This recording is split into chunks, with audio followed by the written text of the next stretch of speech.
Bem-vindos ao Lusitanos Cast. Estou eu aqui, Bruno, com Com a Isa, e olá, o, boa noite a todos. e o... Rafa, olá, boa noite. E hoje temos aqui um convidado especial que a mim me diz muito e já lhe vou dizer que de facto foi das primeiras pessoas dentro do mundo que vamos conhecer agora um bocadinho e conversar um bocadinho, que foi dos primeiros a quem eu comecei a seguir e depois fui atrás dos outros todos, que é o Rui de Souza, também conhecidos por alguns por Farrobeira. Olá Rui, boa noite.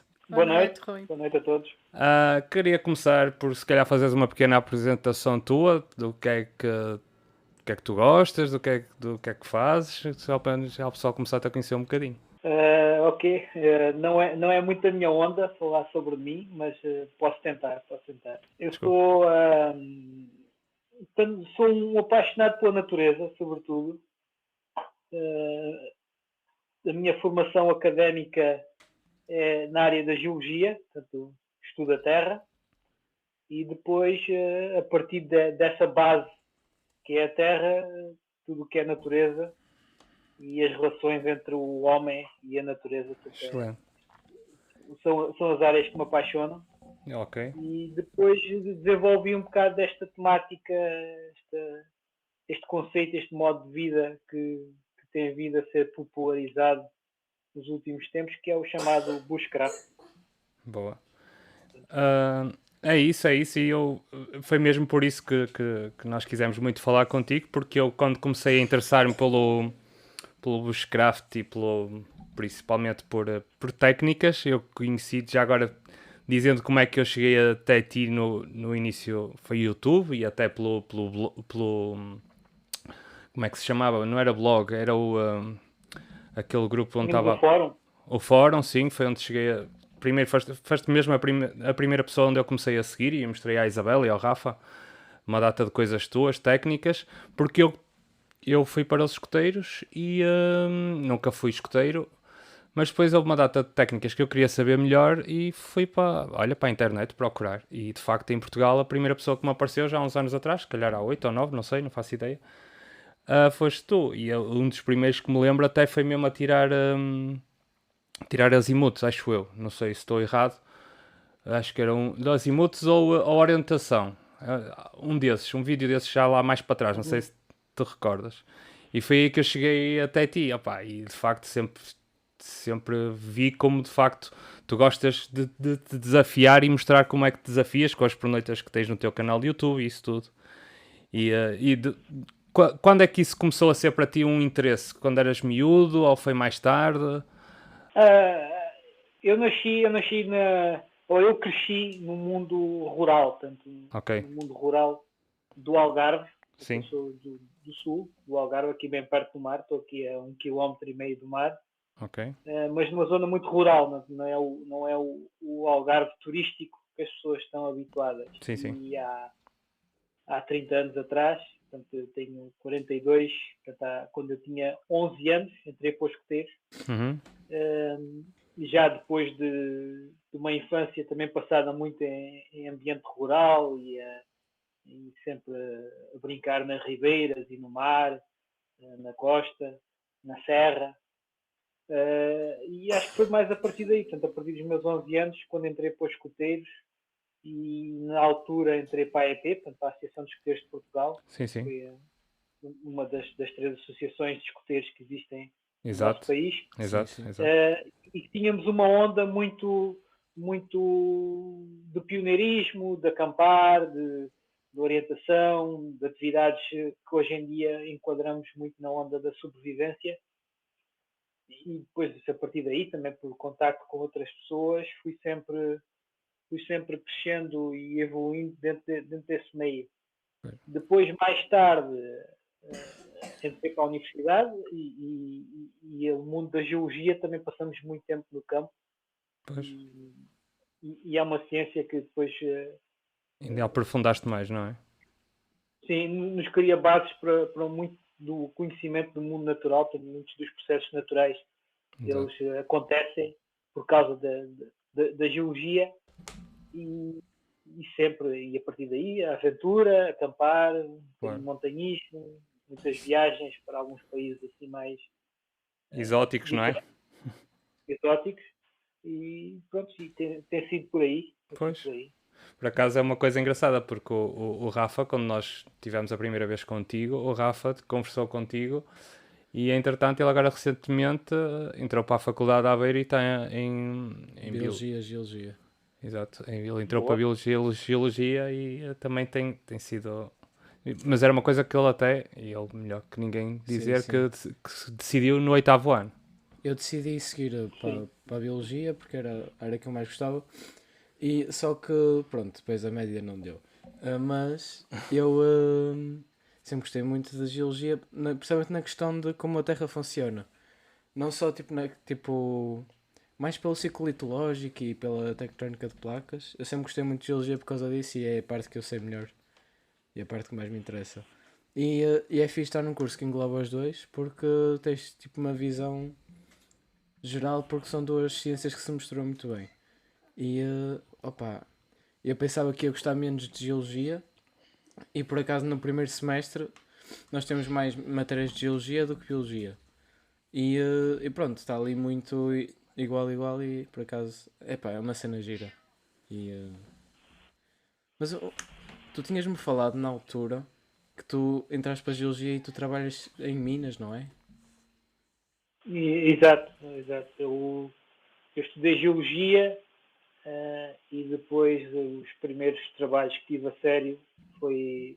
Eu estudei o ramo científico, portanto, numa altura que nós... e continua a ser assim, na Faculdade de Ciências da Universidade de Lisboa, existem 3 ramos, portanto, o ramo científico, o ramo de geologia aplicada, ou um bocado ligado à engenharia, Okay. e depois o ensino, em que aí se mistura a biologia e a geologia. E eu depois trabalhei tanto na área da engenharia e mais portanto, já há 6 anos trabalho em Minas, portanto, eu trabalho na prospecção mineira. Ok, muito fixe. Isso é ver pouca luz, digo eu. Hã? Sim, pode dizer que sim. Pois, imagino. Eu lembro-me até uma altura que tiveste pelos Açores, não é? Sim, estive nos Açores, portanto, vivi nos Açores durante 9 anos. 9 anos, sim. Isso é que foi um sonho para ti. Sim, é um sítio muito interessante para um geólogo e para um apaixonado pela natureza. Exatamente. Pelo verde, especialmente pelo verde. Sim. Foi muito enriquecedor. Não? Depois saí de lá, portanto, já estava um bocado saturado também da vida de ilha. Claro. Mas tenho saudades, portanto, gosto sempre que posso ir lá passar uns dias. Estive lá, por exemplo, há 2 meses, meio de setembro. Sim. Final de setembro, portanto, fui lá também fazer mais uma aventura. Por acaso era daquelas coisas que lá lembro perfeitamente. Hoje em dia acabas por fazer um bocadinho cá mais aqueles, pelo que eu percebo pelo canal, aquelas coisas aquelas experiências que fazes na tua horta ou no teu quintal. Mas lá aproveitavas também um bocado para quando tinhas o teu tempo de fazer as tuas pernoitas e as tuas aventuras lá para conhecer também um bocadinho mais e apresentar-nos a nós que seguíamos pelo canal. Eu, à custa disso, dos teus vídeos, cheguei a dizer várias vezes ao Bruno quando é que ele me levava aos Açores. Sim. Tu fazias aquelas imersões e mostravas, pronto, para além de mostrar as experiências, não é? E fazias os teus testes também mostravas as paisagens. Eu, tipo, é um sítio que eu tenho que ir. E há de ser. Os Açores é sem dúvida um local fantástico, mesmo a nível global, portanto, a nível mundial é um local fantástico e a nível também de território nacional, que temos um território tão vasto e diversificado a nível do continente. Sim. Temos mais esse bocadinho nas ilhas, ainda mais espetacular.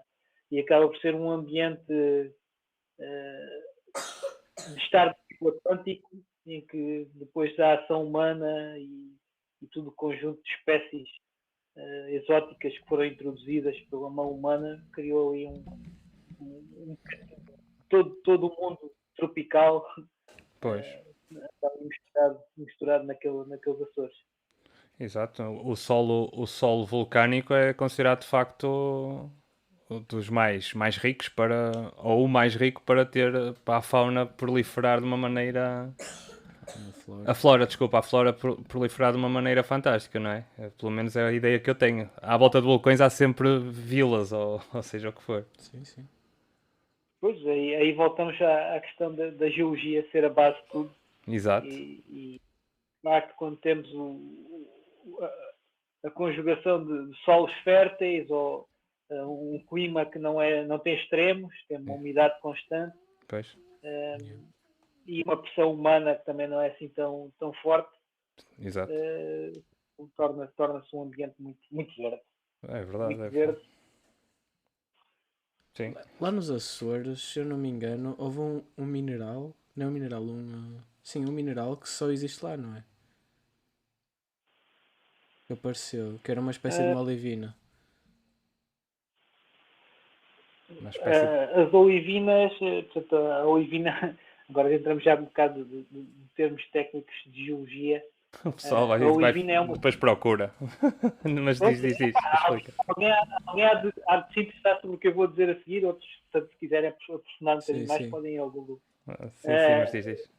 A olivina é uma solução sólida, ou seja, é um composto químico que é um silicato de ferro e magnésio. Sim. Ferro e magnésio, exatamente. E depois, entre um extremo que é apenas férrico e o outro extremo que é apenas magnésico, há todo um conjunto de soluções sólidas. E eu não sei se estás a falar, portanto, há de haver ali um termo da olivina com determinada percentagem de ferro e determinada percentagem de magnésio, que será típico do ar. Não sei se será, deve ser isso. Eu tenho lá um colega da minha turma que ele contou-me isso, que lá nos Açores até tem exposição uma olivina que só foi encontrada nos Açores. E eu fiquei fascinado com isso. Não sei o nome, só me lembrei agora, por acaso. Depois mandas ao Rui, ou eu mando, só para saber. Mas ele quando contou aquilo, eu fiquei fascinado com aquilo. Porque, Jesus, tipo, não estava à espera. Há uma história, agora vamos puxar para esse lado, mas eu ouvi isso aí há tempos. Ouvi há tempos quando estava na universidade. Portanto, estas extremos de solução sólida são a forsterite e a faialite. Portanto, qualquer olivina há de ter uma certa percentagem de forsterite e a restante percentagem de faialite. Okay. E o extremo faialite, se não estou em erro, é o extremo férrico. Portanto, a forsterite é o extremo com magnésio e a faialite é o extremo de férrico. Terá vindo de faial.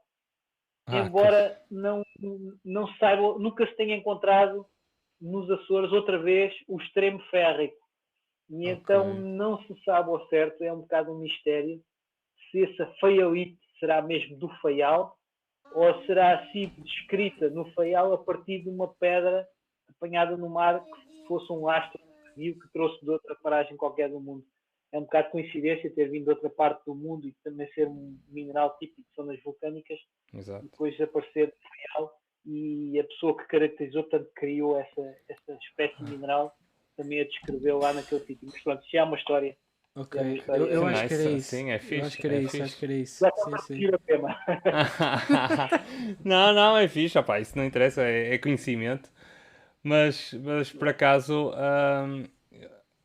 é engraçado como é que depois há tanta coisa que se pode fazer e falando de pedras, depois fala-se da questão do fogo e tudo, e depois uma data de coisas que tu nos trouxeste até o Thomas para nós conhecermos, mas já toda uma data de técnicas que é associada a isso, e uma delas que nos mostraste foi com aquela... tendo a ver com as artes do mato, não é? Que é uma coisa que tu divulgas muito. Aquela com aquela cana, já não me lembro o nome da cana, que era... não era bambu, mas era um espécie que ele nos mostrou até no simpósio. Não sei se... Queres tu vai buscar o livro? Era a gata. Não, ele sabe. Era a piteira. É isso. Pá, espetacular como é que H. só com... Exatamente, era mesmo isso. Que só com uma cana, suposta cana, não é? Que não é? Até o próprio miolo dá para aproveitar para fazer o fogo, e com a fricção com ela mesma. Claro que é preciso técnica, é preciso treinar, é preciso saber, mas fantástico como é que com uma planta só se consegue fazer fogo. Eu fiquei maravilhado. Agora estamos a falar de pedras, mas lembrei-me de repente que também se consegue fazer fogo e por isso é que eu fui para aí.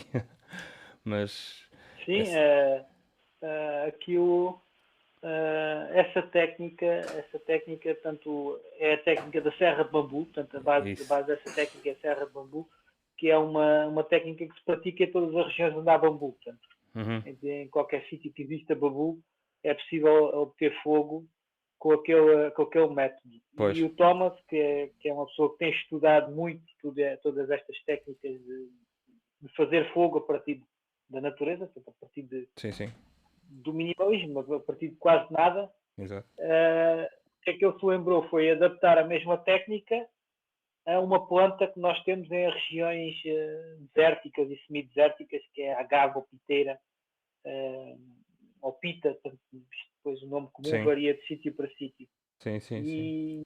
Ele adaptou aquela técnica e partilhou, e atualmente acho uma técnica fantástica e acho que é quase das mais fáceis para mim, para fazer fogo a partir de fogo primitivo a partir de madeira. Apenas um troço de madeira, nós conseguimos fazer todas as peças, obter o fogo, e se quisermos ainda podemos queimar aquilo. É mesmo. Nós ficámos impressionados, sim. Sim, e nós estivemos lá a testar, e o facto é que, pronto, requer algum trabalho, não é? Tipo, não é em 5 segundos. Paciência. Requer algum trabalho, mas depois é diferente de quando se consegue, não é? Aquele no ninhozinho se consegue ver ali o fumozinho, dá assim uma sensação de uau, consegui! A resiliência valeu a pena. Não, e ele explica muito bem. Nós primeiro tínhamos experimentado contigo, inicialmente foi contigo. Mas com ele foi o arco. Fizemos arco, foi também de fogo primitivo, mas foi com um arco, fazer o bow drill, não é? É assim que se chama. Sim. A palavra mais fácil de encontrar informação é através de bow drill. Bow drill, exato. Embora a tradução para português seria fogo por fricção com arco. Isso. Seria a melhor tradução. Isso, e de facto lembro perfeitamente contigo, ajudei-te um bocadinho, claro que tu é que nos trouxeste a técnica, que foi duro, ficámos a suar para pôr a funcionar essa técnica do arco, porque de facto as pessoas não têm noção, mas dá mesmo trabalho. Uma coisa é chegar a um fogão de casa, não é? Como às vezes os miúdos, eu falando dos escoteiros, em casa é fácil ligar o isqueiro e acender o gás, mas quando vamos mostrar como é que se prepara uma fogueira, e nisso tu, em formação, e depois também podes falar disso, em formação, tu explicas muito bem que quando estamos na natureza e precisamos de o fazer, temos de estar muito atentos antes de sequer tentar preparar tudo direitinho até chegar ao ponto de ter uma fogueira, não é?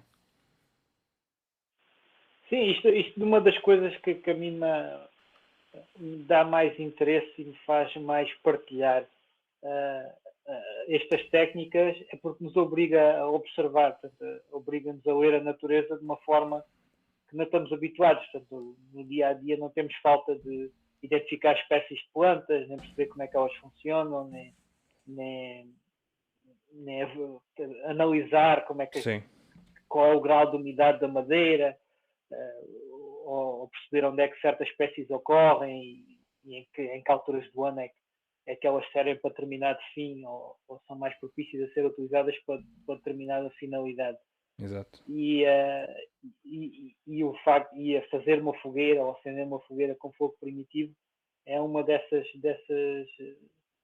coisas que nos obriga a estudar muito as espécies, como é que se desenvolve a madeira, como é que são as fibras da madeira. Pois.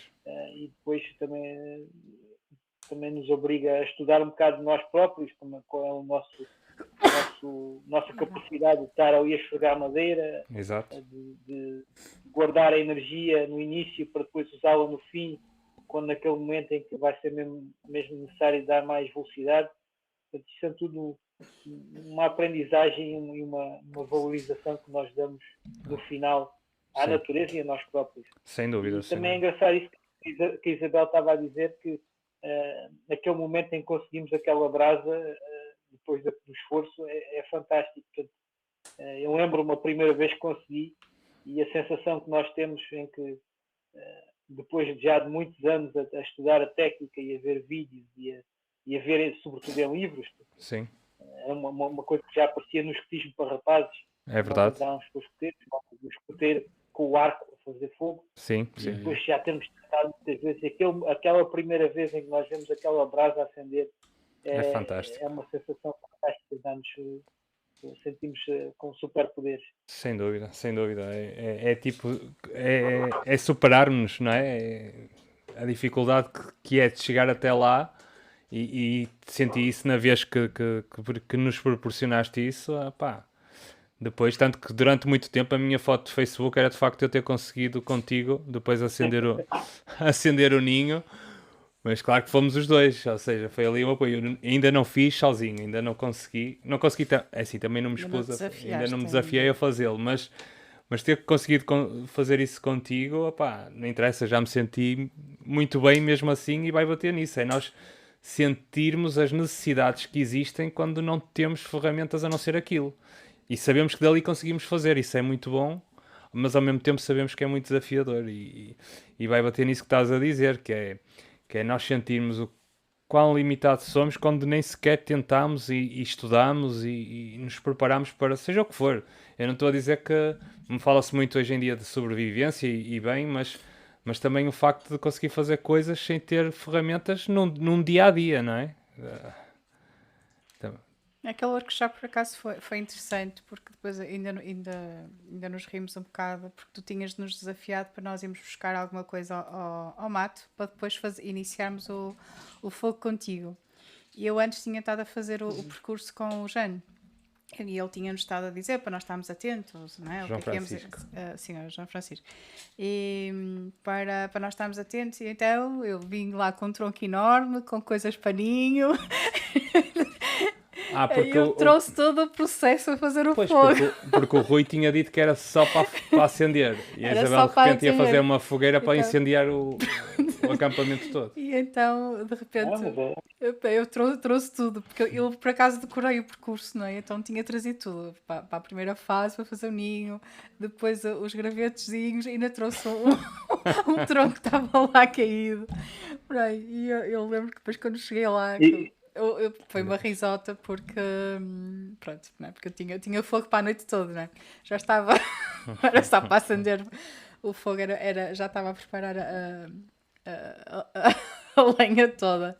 Mas foi engraçado que ali uma coisa que eu senti é que, embora pronto, uma pessoa tivesse esse conhecimento, olha, vais precisar deste tipo de materiais e que não estejam úmidos e que precisas destas fases todas, ali para mim naquela experiência que nós tivemos contigo foi mesmo a resiliência, porque nós vimos pessoas a desistir porque não estavam, isso que também estavas a dizer, não é? Que é ter a paciência, saber que vai haver uma fase em que vamos ter que usar mais a força, porque havia malta que queria fazer aquilo tudo muito depressa, então chegou um ponto que desistiram e já estavam nervosos e assim, e nós estávamos ali em convívio, não é?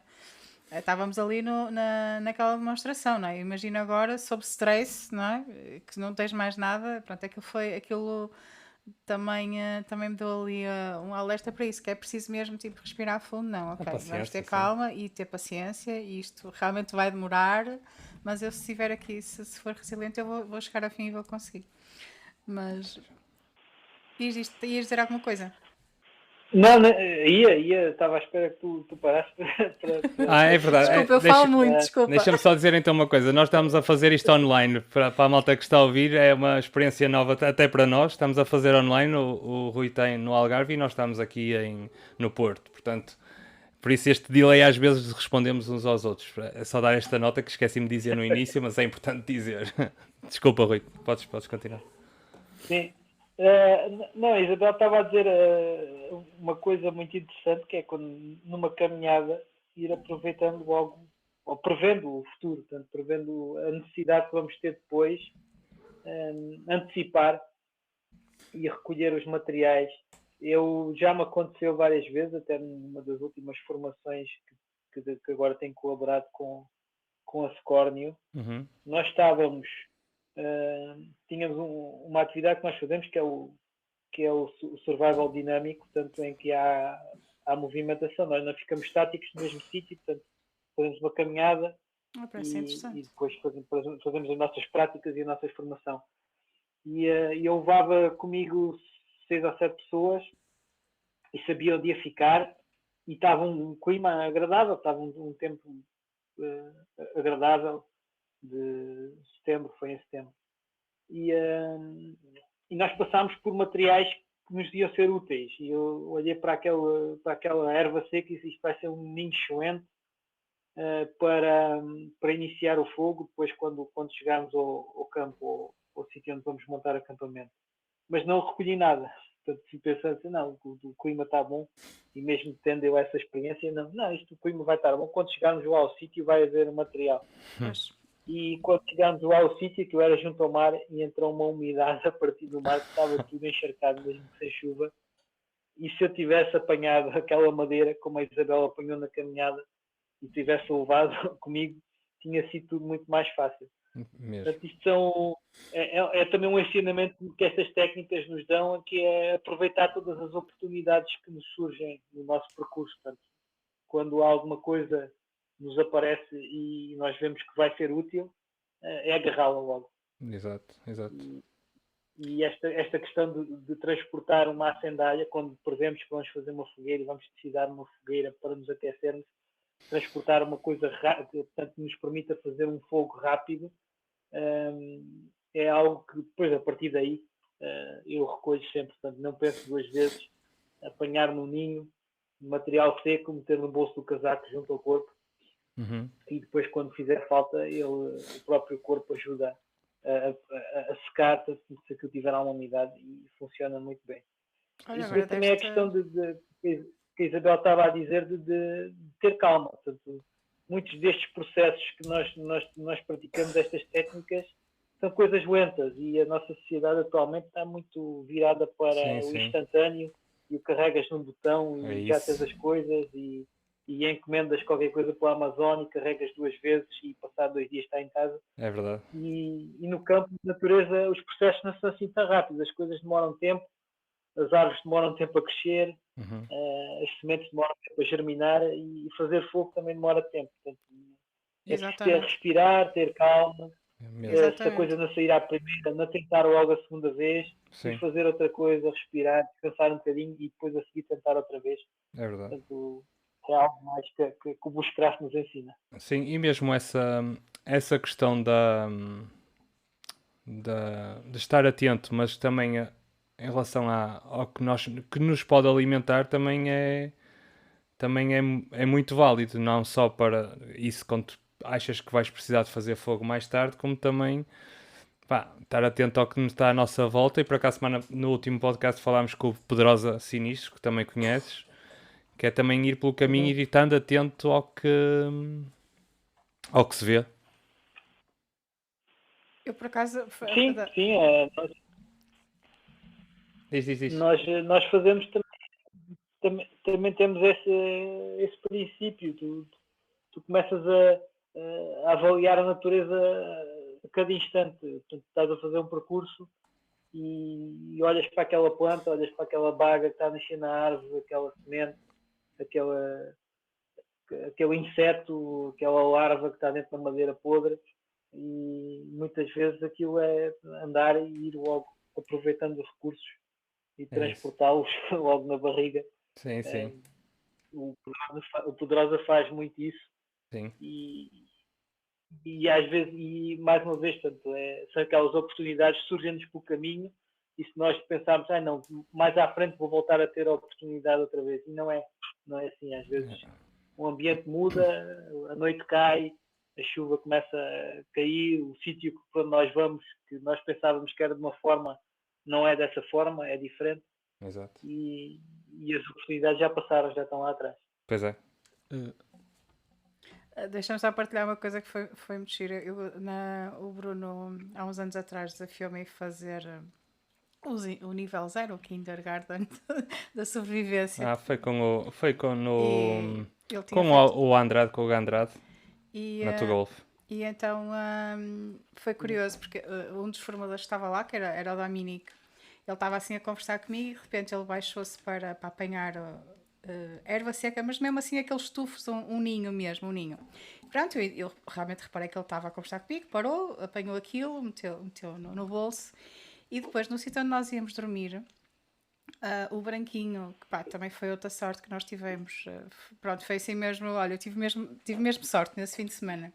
Nesse fim de semana, para além dos formadores residentes, ainda tivemos o branquinho e o Jaime lá. E o branquinho estava a iniciar o fogo, não é? Para nós fazermos a pernoita. E lá está, nós fomos pernoitar perto de um rio. E então, coisas secas, não é? Para ajudar. E o Dominique saca daquilo, pronto. E aquilo era um ninho mesmo muito porreiro. Estava mesmo sequinho, não é? Porque nós apanhamos aquilo na altura de muito sol. Então, já só aquilo ficou-me. E por acaso é uma coisa que agora, quando vamos fazer as pernoitas, também vou estando atenta, porque realmente naquela fase ajudou imenso. Se nós tivéssemos ido buscar Perto do rio não ia perto ser do fácil. rio, não ia ser fácil. Íamos demorar muito mais tempo. E pronto, e acabamos por estar mais tempo, como o Jaime lhe chama, que ele chama à fogueira, quando estamos reunidos à fogueira, chama a televisão do mato. Yeah. Acabamos por estar ali muito mais tempo a usufruir do que estar ali estressados. 5 ou 6 pessoas à procura dos elementos todos para fazer a fogueira. E foi curioso, foi aquela lição, ficou-me para a vida. Ao ponto de já fomos fazer várias pernoitas e se eu sei que nós vamos dormir e vamos dormir ao relento e vamos ter que iniciar, se eu vir alguma coisa, eu acabo sempre por colher. Isso já aconteceu quando fomos para os moinhos também. Não, enquanto essa dos moinhos, a dos moinhos, olha, é deliciosa, porque a Isabela apanhou um... Opa, estás a ver aquela planta que a semente dela... Desfaz. que branquinha, fofinha. parece um algodão e ela juntou muita. Foi. E as pessoas juntaram outras coisas, mas que eram muito mais fibroso, tinhas que ainda processar. Ela não tinha aquilo. Claro que ela mal chegou ao lume, estás a ver, aquilo desapareceu logo tudo, mas... Foi preciso juntar muito mais, não é? Foi outra coisa, nem todos os tipos de ninho têm a ver com quantidade, não é? Aquilo desapareceu. Também foi outra lição, mas conseguimos fazer fogo. E depois Sim, eu sim. nessa pus o desafio de fazermos enterrado também, Sim, não é? sim. Que, pronto, vamos sempre aumentando o grau de dificuldade. Sim. E também Enterrado? conseguimos. Sim. Conseguimos Enterrado. e conseguimos com a minha faca. Sim, Pronto. processar. E processamos aquilo tudo lá está, mas também foi aquela coisa, tipo, olhar, porque aquilo também ali nos moinhos, aquilo é muito úmido. Pronto, Moinhos já sido aqui muito em... úmido. E o facto também, em durante o Gondomar. dia, tínhamos feito as caminhadas e também eu andava a ver o que é que eu podia usar no final do dia. E pronto, e acabou por... ainda nos rimos um bocado lá por causa desse tipo de sementes, mas lá está, para isso é preciso mais quantidade. Portanto, e depois lá deu e lá conseguimos fazer a fogueira e até foi contamos os teus parabéns. Sim, foi Fizeste no meu aniversário, sim. Por isso, pronto, isso é, não é? E uma coisa que tu também falaste aí de ter paciência, que nós, isto da natureza e do facto do Rafael, que é o menino que está aqui ao nosso lado, que já É o filho mais velho, o certo? mais velho, nós também queremos este gosto pela natureza e dele ter ido para os escoteiros. Foi mesmo isso, eles também começarem a perceber todo o processo, não é? Que as coisas não se conseguem só porque eu dizia e eu quero. E que é para eles também começarem a perceber que é isso que estás a dizer, não é? Hoje nós conseguimos as coisas muito imediatas e quando não conseguimos lá ficamos frustrados e passamos à próxima coisa, não é? E todo esse processo de perceber que as coisas vão demorar e que leva o seu tempo, pronto, acho que também é um bom aprendizado. Sim, vai tudo no sentido daquilo que estávamos a falar. Isso. As coisas demoram. O Pepe Ogalha, o José Ogalha, ele tem uma escola em Espanha que é a Anaconda. Ok. Eu às vezes vou dar algum apoio. Agora já desde que a minha filha nasceu, portanto já há 3 anos que não vou lá. Mas quero voltar lá porque é um sítio muito, muito didático e com boa gente. Já te pedi informações para ir lá. Sim. Eu costumo usar a expressão quando o pessoal se apressa muito, que é la prisa mata. Sim. A pressa mata. Toma até o tempo, demora o seu tempo. Portanto, fazemos as coisas com calma, respirando, pensando. Às vezes às vezes as pessoas não pensam. É preciso pensar, às vezes, a modificar alguma posição do corpo, modificar a forma como olhamos para as coisas. E é tudo coisas que demoram o seu tempo. E é preciso jogar também com isso. Há um bocado nós estamos a falar de estar atento no caminho, etc. E isso entra num ponto onde, tipo, eu nos escuteiros, eu antes era pioneiro, que é apanha parte do pioneirismo e da orientação. E a malta é mesmo muito má nessa questão. E eu já tive tipo, em eventos com os meus pais, porque eles levaram-me. E a cena básica que eu aprendi foi durante o caminho, estás atento e vais sempre olhando para trás e à tua volta para ter referências e etc.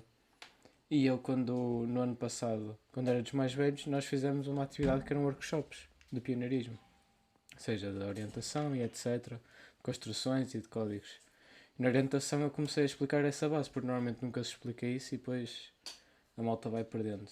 E depois, a malta também não tem muita paciência para aquilo, só que eu tive lá pessoas que não sabiam nada e quando foram para lá e nós explicámos a base e depois estivemos a metê-los a fazer o tal o quadrado para chegar ao mesmo ponto, com os azimuths e etc.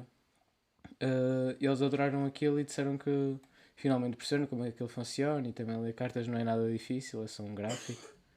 E só que a malta normalmente não tem paciência para esse tipo de coisas e pronto, e depois perdem isso. E uma coisa essencial nos pioneiros principalmente é a parte de orientação e etc. Na minha opinião. Yeah. E cada vez perde-se mais. Eu tenho notado agora nas últimos atividades que tenho participado em que falamos um bocadinho de orientação, isso que tu estás a dizer, as pessoas quase que redescobrem que eles têm a capacidade de ler a topografia e ler a paisagem e transpor aquilo para uma carta. Porque ultimamente, com as tecnologias que cada um tem no bolso atualmente, ninguém tem falta de interpretar a paisagem. É só carregar na aplicação do Google Maps e a partir daí conseguem ter a posição, a direção, portanto, quase nem precisamos de pensar. E quando lhes tiramos o telemóvel e chegamos a um ponto e dizemos, olha, agora lê-me a paisagem, identifica-me no mapa onde é que estamos. As pessoas sentem-se um bocado maravilhadas por voltar a ter essa necessidade. E é outra das coisas que também tem sido bom em termos de reconhecimento pessoal, é essa retirar a tecnologia da cabeça das pessoas, que atualmente está dentro da nossa cabeça, Sim. e pô-las a pensar e a ler a paisagem. Portanto, é mais uma forma de ler a natureza que estamos a perder por usarmos tanta tecnologia. É também a parte da orientação. E isso estás a dizer também é muito, muito importante, de olhar para trás quando fazemos uma caminhada. Quando vamos numa direção, as coisas têm uma forma, as plantas estão viradas de uma forma e depois, se não olharmos para trás, não temos o reconhecimento do caminho inverso, é fácil perdermos.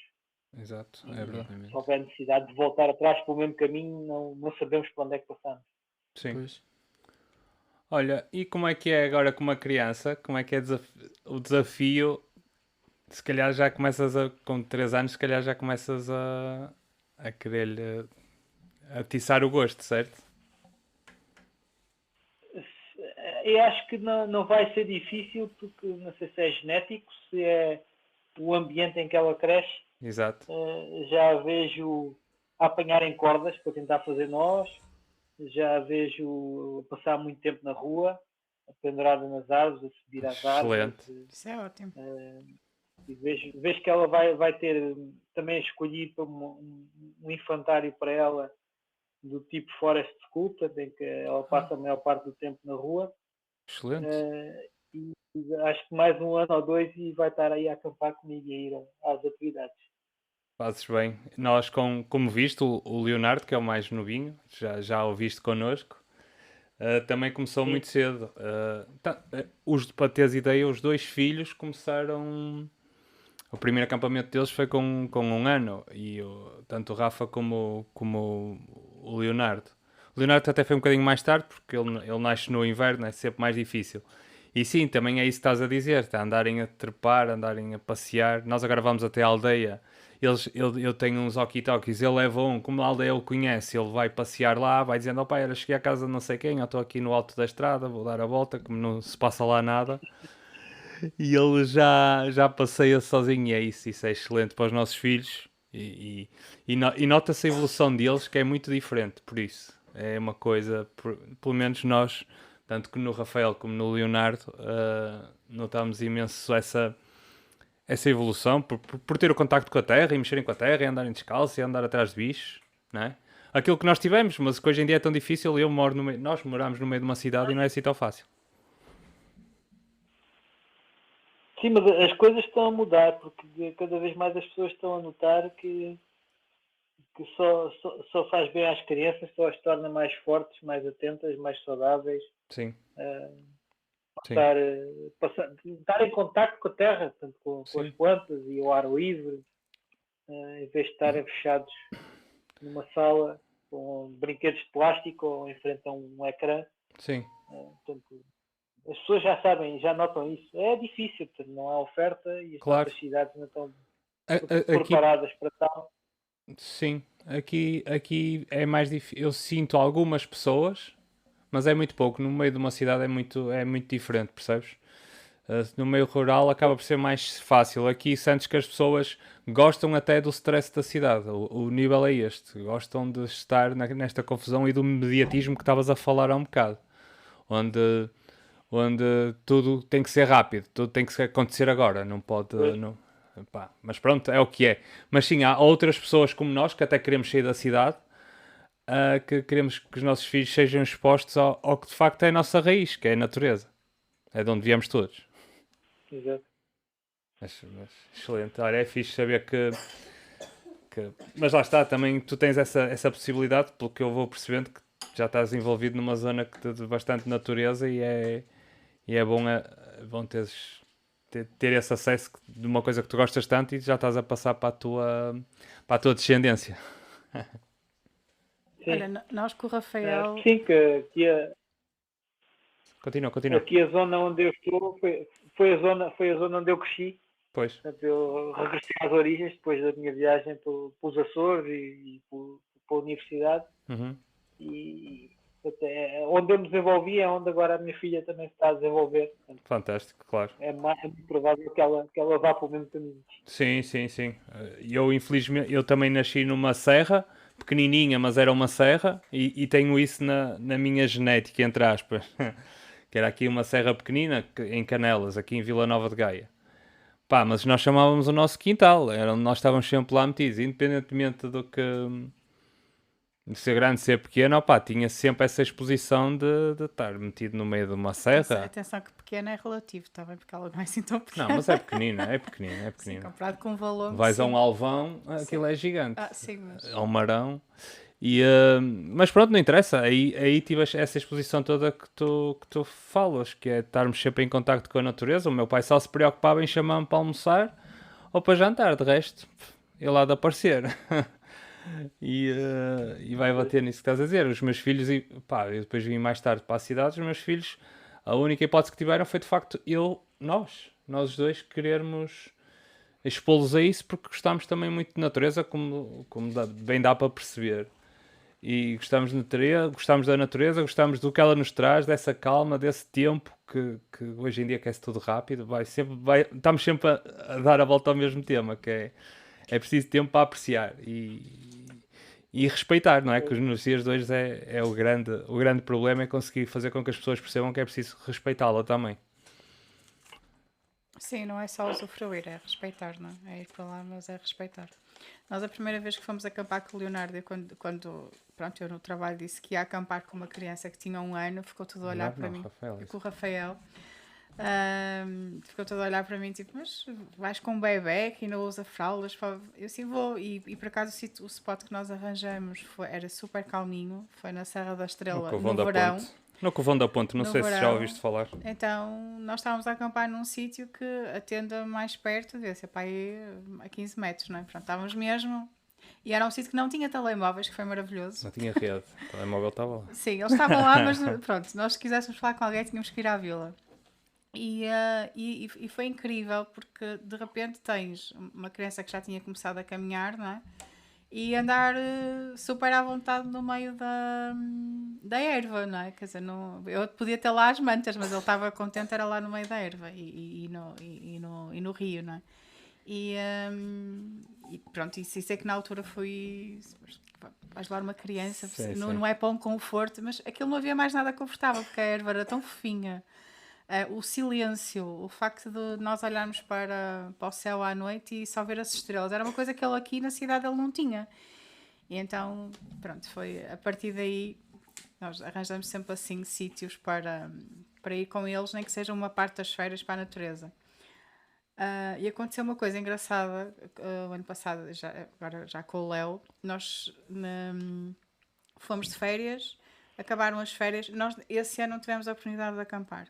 Acabaram as férias, ele, mas então as férias, mas já acabaram as férias? Não, mas nós ainda não fomos acampar, ou seja, no conceito dele, na cabeça dele, não é? Embora ele nesse ano ainda tivesse 5 anos, era ele podia estar em família, mas como nesse ano ainda não tínhamos ido para dentro de uma tenda, ou não tínhamos estado no meio da natureza, para ele já estava-lhe ali a faltar alguma coisa. Pronto, e isso até nos dá vontade de rir no fim, porque sempre, pronto, de facto, nós temos que ir aí um fim de semana para voltares a ter o gosto, porque para ele, férias ainda passa por dormir junto à terra, não é?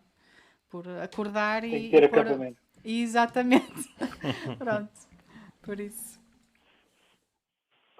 Acho que isso é muito bom, isso que estás a fazer. Olha, tenho pena de não ter aqui perto assim um infantário Com essa dinâmica. com essa dinâmica, porque acho que ias fazer muito bem aos miúdos, em vez de estarem enfiados dentro de salas. Não, é um projeto que surgiu aqui, por acaso não é muito comum, aqui também no Algarve não há muitos, e acabou por ser aqui a nem meia dúzia, se calhar 3 km da minha casa.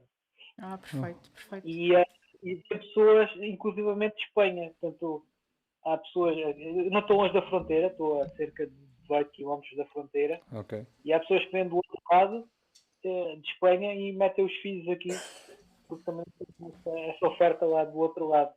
Pois. É muito bom, muito E bom. é um espaço aberto, rodeado de animais, portanto à volta tem galinhas, cabras, burros, e as crianças estão todos os dias, portanto, em contacto com os animais, a dar-lhes comida Excelente. e em contacto com eles, e é um espaço aberto, portanto, com árvores, com balões pendurados nas árvores e cordas e camas de rede, Que espetáculo. uma cozinha que é um refeitório aberto, portanto só tem o telhado, portanto, o resto é tudo aberto onde eles comem, e Muito depois bom. tem um espaço onde eles dormem, que aí é fechado, mas do resto eles passam o tempo todo ao ar livre, brincando com a terra. Quando o tempo está bom, eu chego lá, vou buscar a minha filha e estão todos descalços, estão todos a brincar descalços pelo Isso é tão chão. importante, sim. Que sonho. Isso é um sonho. Isso é um sonho. Isso é fantástico. Sim, porque nós estamos mesmo a perder essa. E isso é tão importante. Nós chegamos a um sítio e descalçar-nos. Isso é. Olha, é um privilégio. Acho que isso é mesmo um privilégio nos dias que correm. Isso é muito bom. Pode ser que aqui para o norte se comece a inspirar também. E alguém também. Não, porque isso por acaso é mesmo espetacular. Eu ainda andei à procura assim, de umas coisas alternativas, mas eram muito longe aqui. Mas não nesse conceito. Aqui no Algarve ainda há a vantagem do clima, portanto, se calhar durante 300 dias por ano dá para eles estarem assim na rua e descalços, Pois. porque não chove nem faz muito frio. Sim. Portanto, há essa vantagem aqui neste Certo. ambiente. Mas mesmo mais para o norte, com outro diferente equipamento, agasalham-se mais, vestem-se mais. Claro. Mas sim, nestas. para ter uma vida mais livre.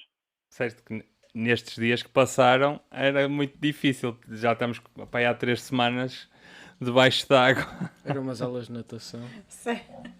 Aquilo era complicado. Aqui não, aqui olha, o verão de São Martinho não aconteceu, portanto choveu aqui no São Martinho, e agora nos últimos dias, últimos 3 dias, que dia é hoje? É 13, não é? Sim. Portanto, Sim, sim. os últimos 2 dias tem sido verão agora. Vê Hoje lá. fui à praia, foi um tempo espetacular de verão, Sim. fui à praia, a água do mar está uma temperatura aceitável. Aqui nunca está. Pois aí nunca está. Aqui é para fazer bem aos músculos e aos ossos. Aquilo. Meio de agosto. Sim. Sim, sim. Sim. É É sempre. complicado. É para aí uns diinhas, tipo assim, soltos, que a água está boa, mas é muito raro mesmo. É mesmo. Mas é fixe, que entras lá dentro, tens de ficar aí com o corpo inteiro, senão rapas frio. Mas é fixe. Faz bem. O Ronaldo ia gostar, não é? Que é o homem que se mete lá no gelo. Aqui gosta de certeza. Sim. Mas agora há uma corrente grande aí de Sim, pessoas sim. também a praticar esses banhos gelados. Banhos gelados. Sim, acho que faz bem. A minha mulher é da Polónia, Uhum. e eles lá têm uma prática no inverno que se chama de morsovania, Sim. que é a vida de morsa. No fundo, é fazer o que a morsa faz. E então todos os fins de semana têm lagos gelados em que cortam lá uma piscina no gelo e as pessoas vão lá para dentro e passam lá, não sei, 10 minutos, portanto, só com a Poça. cabeça e os braços de fora. Pô. E pronto. Depois saem de lá e vão para o lado da fogueira. Os que comer e saem. beber, mas aquela tradição, toda a gente sai. Não, estou a brincar, estou a brincar. Aquela tradição está-se a estabelecer muito e já tive a oportunidade de experimentar. E portanto, é algo que é rejuvenescedor. Altamente. Eu tenho a ideia que a nível de saúde traz benefícios. Eu tenho essa ideia. Porque criar ali, ativar ali várias coisas, não é? E mentalmente também dá uma boa resistência. Acredito. Sim, é preciso ter um bocado força mental, mas isso mesmo no mar, eu se estiver motivado, aqui no Algarve tomo banho em qualquer altura do ano, pelo menos todos os meses vou tomar banho ao mar. Ok. E às vezes levo outras pessoas comigo que acham que é uma coisa absurda tomar banho e depois de pensarem um bocadinho e depois estarem lá dentro, afinal isto não é assim tão não é assim tão mau, é mais o bloqueio psicológico que nós temos em tomar banho na água gelada do que propriamente um problema físico. Sim. Sim.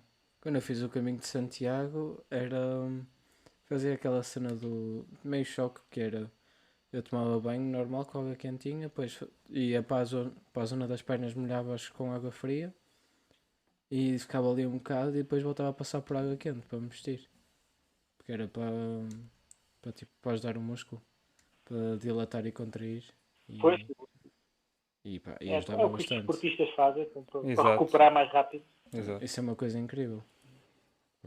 Nesse tipo de situações temos de É, voltar no dia a seguir a fazer muito esforço. Eu acho que dá muito jeito. Pois. A mim custa-me um bocado. Do chuveiro custa-me um bocado, confesso. Custa-me. Também. O banho no chuveiro gelado. Já entrar no mar não me custa tanto. Sim. Sim. Ficas imerso, é diferente. Olha, e projetos teus? Queiras falar ou queiras do futuro ou recentes? Queiras passar aí para a malta? Projetos atualmente há aí duas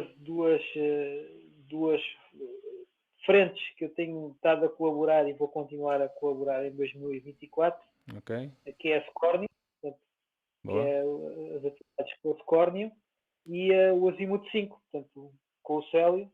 Sim. Portanto, vamos continuar a estar tanto nas atividades orientadas para dirigentes dos escoteiros, Sim. como para o público em geral, que provavelmente vai também ser feito. Temos o simpósio em abril, portanto, o simpósio português do Bushcraft, Certo. e para já é isso que tenho planeado. Excelente. Eu, por acaso, tenho muita pena de ainda não ter conseguido ir ao Azimuth. Houve um até relativamente perto daqui, da região, mas eu na altura não conseguia mesmo ir. Mas gostava de fazer esse desafio. Mas infelizmente ainda não calhou a jeito para eu fazer. Mas vais ter oportunidade, as coisas vão surgir e de certeza que vai haver aí um programa para 2024 Sim, com atividades do país inteiro. Em setembro tivemos nos Açores, fizemos pela primeira vez em São Miguel. pois foi, eu vi. E embora tenhamos feito em São Miguel, quem veio em termos de dirigentes cotistas lá dos Açores foram todos pessoas de fora de São Miguel, portanto só uma pequena minoria que era de São Miguel. Ok. E eles gostaram tanto que já nos convidaram para 2024 voltarmos para os Açores, fazer mais um azimuth, mas no grupo central, em vez de ser em São Miguel, portanto, Sim, aí a terceira.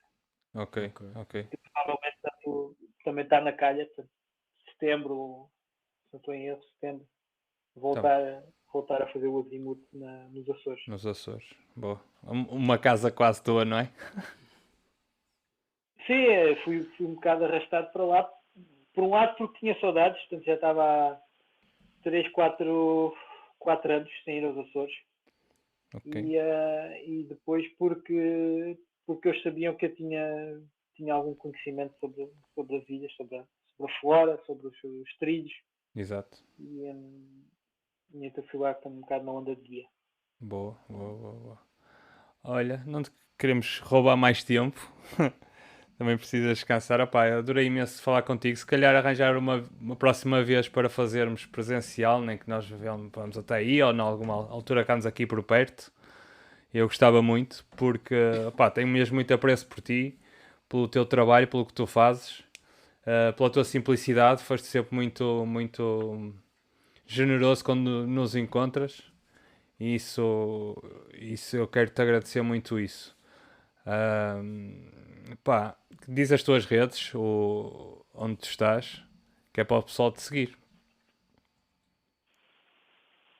Ok, vou tentar. Eu tenho partilhado sempre muita coisa, sempre que posso, e vou tentar também dizer por onde é que ando, o que é que está a ser feito, e através das redes sociais, Sim. para quem quiser, e quem quiser passar aqui para o Algarve, portanto aqui para a região Sotavento, o extremo sudeste do país, venha aqui, também pode-me dar uma palavrinha se tiver tempo. Tenho todo o gosto em fazer aqui um bocadinho de guia, mostrar um bocado deste ambiente natural do Algarve, que não é só praia e turismo. Boa, exato, boa. Não, mas as tuas redes é Rui de Souza, não é? Tanto no Facebook como no Instagram. Sim. Ok. Rui de Souza, portanto, no Facebook. Uhum. No Instagram, eu não sou muito adepto do Instagram, mas também estou lá. Ok. E no YouTube, Artes do Mato. Artes do Mato, exatamente. E aconselho vivamente o canal dele, tem muita coisa, principalmente para quem quer ter informação, formação de várias técnicas, de tudo, desde cutelaria, de algumas técnicas como afiar uma faca, tem lá, como cozinhar arroz num bambu, tem lá, pá, aconselho-vos vivamente a seguirem o Rui, tem muitas técnicas. Não foi só o arroz, tinha mais coisas. Sim, tinha mais coisas. Tinha muito bom aspecto. Estou a dar exemplos só estou a dar exemplos. Sim. Sim. Mas falas muito de plantas também. Sim. Tem muita coisa. Tem muita coisa. Por isso, eu sei que quem nos segue pronto, o público é muito variado e aos apaixonados aí das plantas, o Rui tem muito cuidado, explica mesmo a nível de identificação de plantas. Sim. Ele mostra mesmo como é que é a planta, já em alguns vídeos fala do ciclo da planta. Por isso vale mesmo a pena. Olha, e esqueci-me só de uma coisinha que eu tenho feito esta pergunta a toda a gente que conversa connosco. Como é que queres ser recordado? Como é que daqui a uns anos queres que a malta se recorde de ti? Imagina quando não estiveres cá. Agora apanhaste-me aqui de surpresa. Eu faço isto a todos, é propósito. Ainda bem que não viste os outros gajos. eu acho que pelo menos mostra às pessoas, e sinto-me, sou humilde, não, as pessoas não notam muito pela minha presença, mas depois acabam por sentir que tenho alguma visibilidade através da informação que vou deixando um bocadinho no YouTube, um bocadinho no Facebook, um bocadinho nestes encontros em que me vou encontrando com as pessoas. Sim.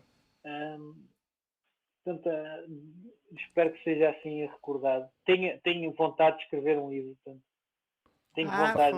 Força. Faz, Estamos aqui. faz isso. Escrevo proximamente. Portanto, se as pessoas me recordarem por aí, por estes pequenos ensinamentos, e depois coisas boas, portanto, espero que seja depois coisas boas também. Sem dúvida.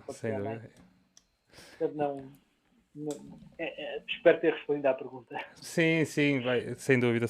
É mesmo essa a ideia. É como é que o pessoal te quer ver. Como é que tu achas que o pessoal te quer ver no futuro? Diz. Há uma coisa que eu pronto, já agora estamos a falar de memórias e de recordar, pronto, para além de tudo que eu aprendi no simpósio, foi uma coisa que me marcou e aquilo, não sei dizer, mas o sentimento foi fantástico, foi quando estiveste a tocar, fizeste A abertura. A abertura e a alvorada, porque a alvorada também fizeste a gaita de foles. Foi fantástico aquilo, foi assim incrível. mesmo, foi incrível. Não sei dizer. Ou seja, vais ser recordado pelo homem que toca a gaita de foles. É isso que a Isabel está a dizer. Não só, pronto. Mas não foi por isso que eu cheguei até ti. Mas por acaso foi uma surpresa maravilhosa. É outra das coisas que às vezes as pessoas me identificam, e quem já se cruzou comigo no passado, sobretudo muitas atividades de escoteiros, que eu levava a gaita de foles, para o pessoal dançar, para fazer as alvoradas. Fantástico. Muito bom. Às vezes as pessoas cruzam-se comigo e olham para mim e dizem: então, tens aí a gaita, trouxeste a gaita. É um instrumento fantástico da nossa tradição ibérica. Sim. E que fica na realidade, fica na memória das pessoas. Mais, obrigado por lembrar disso, Isa. Não, foi um sentimento muito bom, não te sei explicar. E é assim, eu não tenho ninguém na família que toque, mas quando ouço o som, é assim uma coisa mesmo que... Mas tem a ver com isso que o Rui disse, é um instrumento que é ibérico, é uma energia que, ainda por cima no evento que estava, envolvia-te logo, começavas logo o dia a envolver-te no tipo de evento que estava a acontecer. Fantástico, é mesmo isso. Olha, muito obrigado, Rui, mais uma vez. Muito obrigado mesmo pela tua generosidade. E tudo bom. Olha, também sigam-nos também nas redes sociais e Lusitanos Cast, e espero que gostem deste mais de um bocadinho aqui com a malta. Olha, um dia que venhas aqui para o norte, a Pita também, Sim. ou Porto, ou ali a zona de que nós estamos a restaurar ali uma casa ali para a zona de Mondinho, também tem uns percursos muito bonitos. Tem, a nível de geologia também vais gostar muito. E pronto, e será um gosto estar outra vez contigo e conhecer a tua família também, e a tua esposa e a tua princesa. E obrigada por esta conversa. Muito obrigado. Quando eu acabar a licenciatura falamos melhor. Acho que vamos ter muita coisa para falar. E pronto. Acho que és uma pessoa muito fixe e tudo bom. Ok. Desejo aí o máximo sucesso para o Vitanos Cast e boa sorte, bom trabalho para todos. Obrigado. Muita saúde e energia para desfrutar aí das nossas aventuras. Okay, sim, obrigado. como tu dizes, alinhar os chakras, não é? Que essa rimo tanto que eu também. Sim, vão lá pesquisar que o Rui tem lá um vídeo na lama para alinhar os chakras, maravilhoso. Um abraço a todos. Obrigadíssima, Rui. Obrigado.